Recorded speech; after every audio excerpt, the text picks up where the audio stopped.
Good morning students.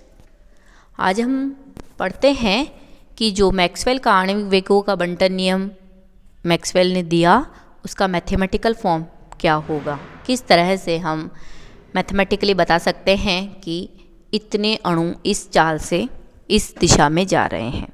तो उसके लिए मान लेते हैं कोई एक कंटेनर है, पात्र है, जिसमें कि प्रति एकांक आयतन में n अणु हैं।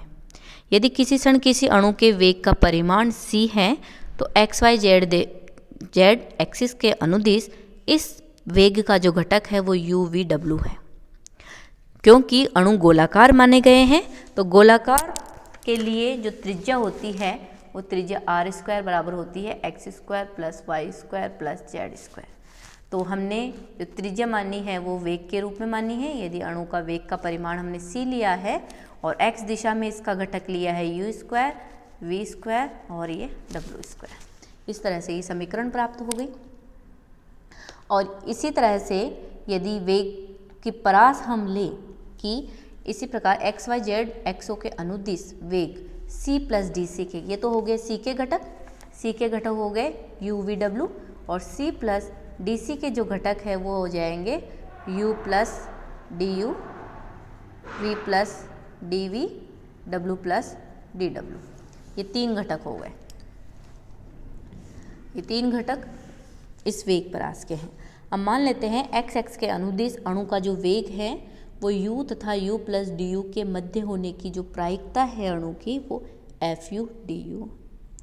इसी तरह से v तथा v प्लस डी वी के बीच अणु के होने की जो प्रायिकता है वो एफ वी डी वी है। और वेग परास w तथा w प्लस डी डब्ल्यू के बीच अणुओं के होने की जो प्रायिकता है वो एफ डब्ल्यू डी डब्ल्यू है।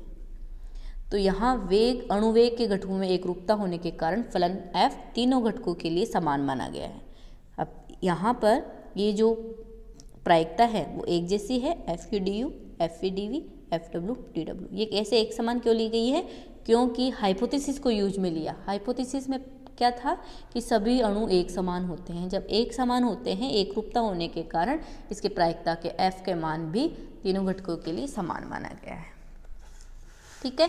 अब इस परास में u तथा u plus d u, y direction में v तथा v plus d v, z दिशा में w तथा w प्लस डी डब्ल्यू के बीच होने की संयुक्त प्रायिकता p u v w, f u d u, f v d u, f u d v, f w d w। इस तरह से f u, f v, f w, d u, d v, d w।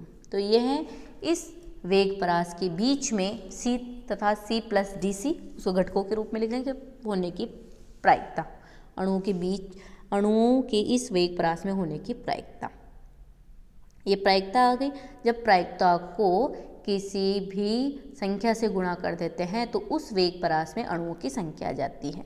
तो यहाँ से ये जो c plus d सी वेग परास जो है u plus d v, v तथा v plus d v, w तथा w प्लस डी डब्ल्यू के बीच वेग घटक वाले अणुओं की संख्या dn बराबर हो जाएगा n p u v w। u v w की जगह ये मान रख दिया तो ये समीकरण 3 आ गया। ठीक है। अब ये निर्देश तंत्र है।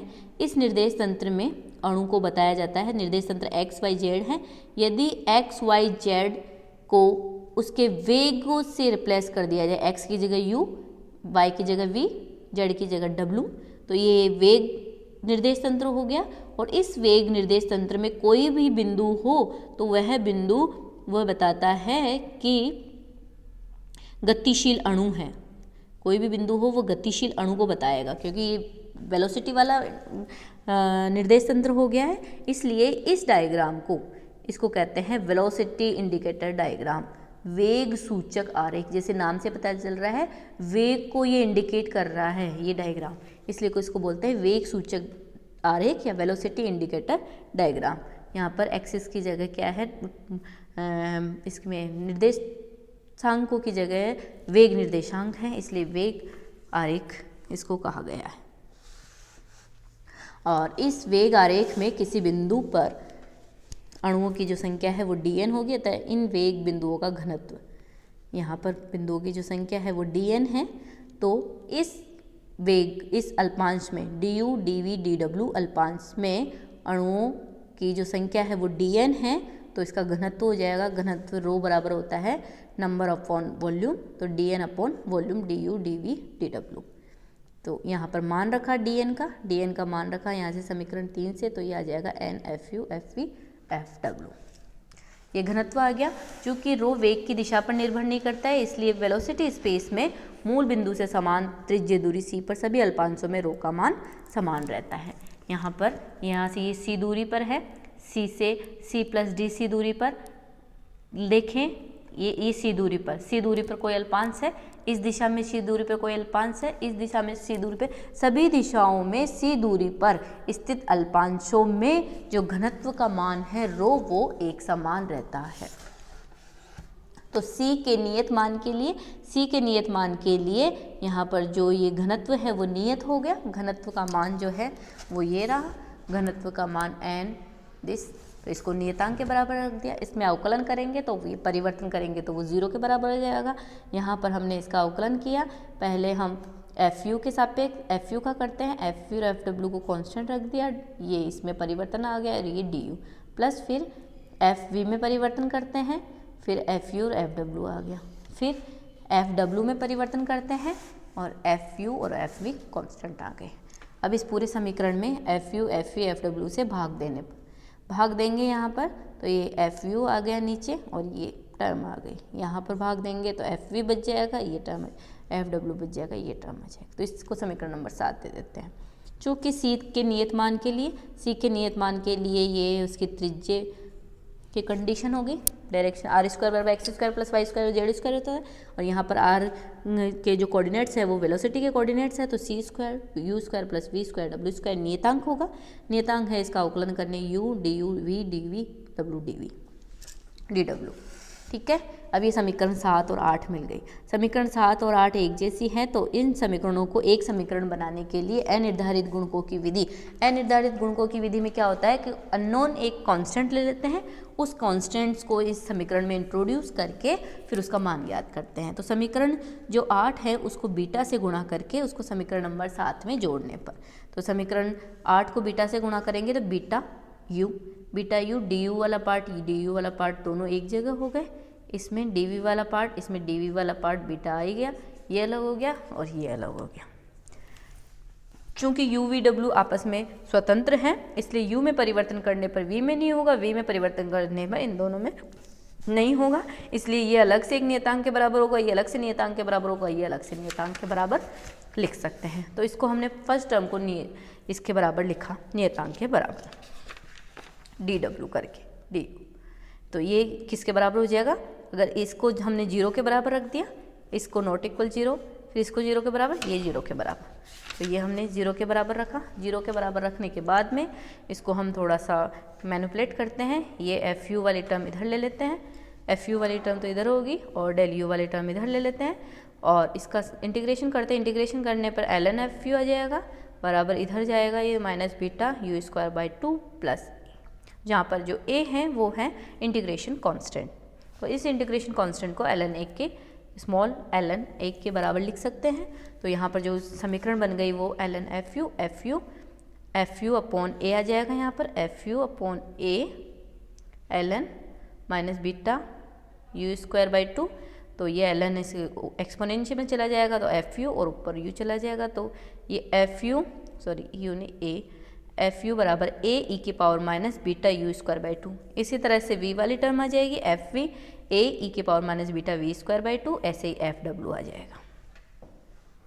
जो ये तीनों मान हैं, ये तीनों FU FV FW, इन तीनों को संयुक्त रूप से लिखने पर आ जाएगा a³ e की power minus beta u² plus v² plus w²/2। ठीक है, ये प्रायिकता आ गई। ठीक है, उस परास में जब प्रायिकता आ गई, इस प्रायिकता को अणुओं की संख्या से गुणा करने पर उस परास में अणुओं की संख्या, वेग घटक वाले अणुओं की संख्या जो है वो dn बराबर हो जाएगी n और FU FV FW का मान ये रहा, n FU FW, और ये जो मान थी, संख्या थी, ये यहाँ पर n की वैल्यू n लिख दिया, FU, FV, FW का मान ज्ञात कर लिया, ये यहाँ पर रख दिया, ये DU। तो इस परास में अणुओं की वेग घटक वाले अणुओं की संख्या आ गई।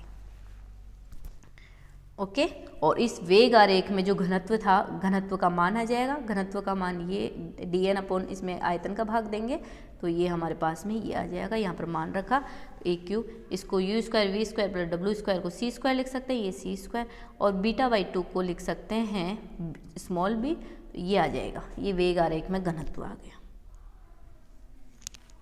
ठीक है, ये वेग आरेख में घनत्व आ गया और ये वेग, इस परास में वेग घटक वाले अणुओं की संख्या आ गई। ठीक है, अब वेग C तथा C प्लस DC के बीच वेग वाले अणुओं की संख्या ज्ञात करने के लिए वेग आरेख में C तथा C प्लस DC त्रिज्या के दो सहकेंद्रित गोले खींचते हैं। एक तो ये हो गया आरेख, ये तो हो गया C त्रिज्या और ये हो गई C प्लस DC त्रिज्या। अब इन C और C प्लस DC, ये C प्लस DC त्रिज्या, इसमें अणुओं की संख्या ज्ञात करना चाहते हैं। तो इसमें अणुओं की संख्या ज्ञात करने के लिए पहले इसका आयतन कितना होगा, इसका आयतन क्योंकि त्रिज्या C है तो इसका जो गोले का जो आयतन होता है 4πr स्क्वायर, r की जगह C स्क्वायर, और इसकी ये क्षेत्रफल हो गया 4πr स्क्वायर, 4πr स्क्वायर गोले का क्षेत्रफल हो गया 4πC स्क्वायर, r की जगह त्रिज्या की जगह C है, और ये DC इसकी मोटाई हो गई, तो 4πC स्क्वायर DC। ठीक है, ये इसका आयतन हो गया।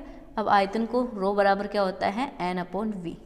ठीक है, अब संख्या को ज्ञात करने के लिए रो को V से मल्टीप्लाई कर देते हैं। तो आयतन इस C तथा C प्लस DC त्रिज्या के बीच में अणुओं की जो संख्या है उसको DNC से रिप्रेजेंट करते हैं, DNC से रिप्रेजेंट करते हैं। DNC rho into V, rho into V, V का मान कितना आ गया हमारे पास में 4πC स्क्वायर DC। रो का मान हम यहाँ से लिख देंगे, तो ये C तथा C प्लस DC त्रिज्या के बीच में अणुओं की संख्या प्राप्त हो गई। आगे यहाँ पर अज्ञात नियतांक है A और B, जिसका मान ज्ञात करेंगे और फिर अणुओं की संख्या ज्ञात करेंगे, जो कि नेक्स्ट क्लास में करते हैं। आज के लिए इतना ही, थैंक्स।